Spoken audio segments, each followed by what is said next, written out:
जब मेरी police officer से बात हुई तो उन्होंने मेरे को बताया कि भाई जिस रात को आप हॉस्पिटल जा रहे थे ना, उसी पॉइंट ऑफ टाइम पे आप जिस तरह अनुराग की एक्सीडेंट हुआ उसी रात उसकी फैमिली में सबको मिलकर पुलिस थाना पहुंचे। उसके बाद उसका भाई और फैमिली सब कोई पहुंचने के बाद एक 50 पन्ना का एफआईआर कर दिया।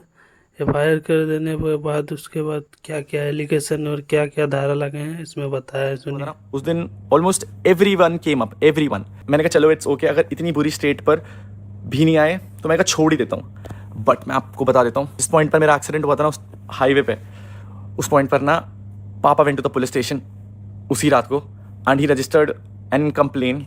बहुत सारी चीज़ें लिखी थी उस कंप्लेन लेटर में, मुझे नहीं पता चला उस पॉइंट ऑफ टाइम पे। जैसे जैसे वक्त बीतता उस कंप्लेन लेटर्स पे इन्वेस्टिगेशन होती रही। जब मैं देहरादून आया तब जाके मुझे पता लगा कि मेरे खिलाफ ऑलमोस्ट मेरे घर वालों ने फिर से मतलब 50-60 पेजेस की एक पूरी कंप्लेन फाइल दी है। एंड उस कंप्लेन लेटर्स में जो चीज़ें मैंने पढ़ी हैं, मतलब दिमाग घूम गया बहुत क्रेजी लेवल पे। जब मेरी पुलिस ऑफिसर से बात हुई तो उन्होंने मेरे को बताया कि भाई जिस रात को आप हॉस्पिटल जा रहे थे ना, उसी पॉइंट ऑफ टाइम पे आपके डैड आए थे यहाँ पर एंड आपके घर वालों ने आपके खिलाफ एक कंप्लेन लेटर लिखाई है जिसकी इन्वेस्टिगेशन हम लोग कर रहे हैं। I know it's very tough for me to even vlog this, but let me just tell you guys, last time भी यही चीज़ें चल रही थी एंड उस पॉइंट ऑफ टाइम पे भी I could not make it public because मेरे को था यार कि लोग क्या सोचेंगे, क्या जज करेंगे। बट अगर एक पॉइंट ऑफ टाइम पर आकर के मुझे पता है मैंने वो एक महीना कैसे बिताया है भाई। जिस पॉइंट ऑफ टाइम पे लोगों ने मेरे को देखा ना भाई बेड पर, मैं आपको बताता हूँ मैंने एक महीने तक लाइक बेड में रह करके डाइपर में पॉटी सूसू करा है। सबसे ज़्यादा शर्मनाक एंड ह्यूमिलेटिंग चीज़ थी मेरे लिए वो उस टाइम पीरियड के लिए कि मैं ये सिचुएशन में आकर के जा चुका हूँ। And at the same point of time मैं जब वो वीडियोज़ देखता था ना, मैं जब सड़क में लेटा हुआ था उस सिचुएशन में, तो मेरे को था यार सबसे वर्स्ट पॉइंट था मेरा वो जिंदगी का। बिकॉज इन लोगों में अपना समझता था ना एट पॉइंट ऑफ टाइम पे कि भाई ये लोग मेरे अपने हैं, ये मेरे कोर है भाई। I don't know what they were trying to do. मैंने उस टाइम पे लीगल बैटल्स खुद विड्रॉ कर दी थी हर एक पॉइंट पर, या जो केस चल रहे थे कभी ध्यान ही नहीं दिया। मैंने कहा चल ठीक है बात करके सॉर्ट हो जाएगा, बट नहीं। अल्टीमेटली आज की डेट पे मुझे ऐसा लगता है कि भाई I was very wrong about my decision बहुत ड्रास्टिकली। आप समझो भाई, मतलब मेरे को अगर रियलिस्टिकली चीज़ें प्रूव करनी होती ना, मैं हर एक पॉइंट पे कर देता last time, but I still chose not to reveal any of such things ताकि किसी को डैमेज ना जाए। मैंने केवल उस वीडियो में केवल अपना पॉइंट ऑफ व्यू रखा है कि भाई this is what I been going through.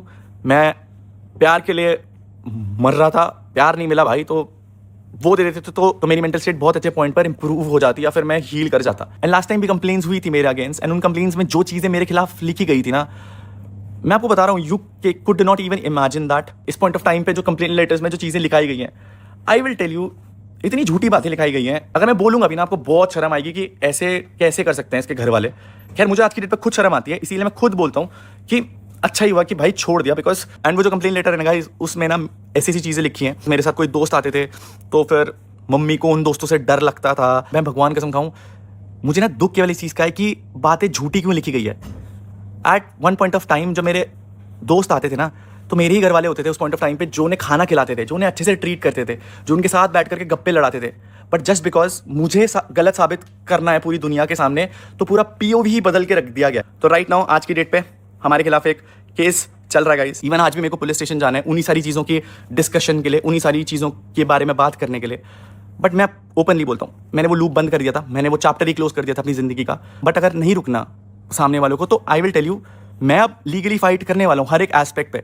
Even for my land, जो मेरी ज़मीन थी, इवन जो उस घर का हक था। Because I will tell you guys, वो जो घर था ना हमारा, वो घर दादाजी ने बनवाया है। वो घर बना है 2014 में एंड दादाजी की डेथ हुई है 2022 में। आई गेस बहुत सारे मच्योर लोग होंगे जिन्हें पता है, उन्हें पता है कि अगर कोई एंसेस्ट्रल प्रॉपर्टी है, फॉर एन एग्जाम्पल दादाजी ने कोई प्रॉपर्टी बनाई है, तो उसका राइट उनके बेटे के बेटों तक आता है। आप लोगों ने एक चीज़ नोटिस करी होगी कि एक नोटिस बहुत ज़्यादा वायरल हो रहा था चीज़ों को लेकर के कि मेरे को डिसोन कर दिया गया। आप मेरे को डिसोन केवल अपनी प्रॉपर्टी से कर सकते हो जो आपने कमाई है। एंड मैं तो उस घर का हिस्सा भी नहीं मांग रहा था, मेरी उस घर से।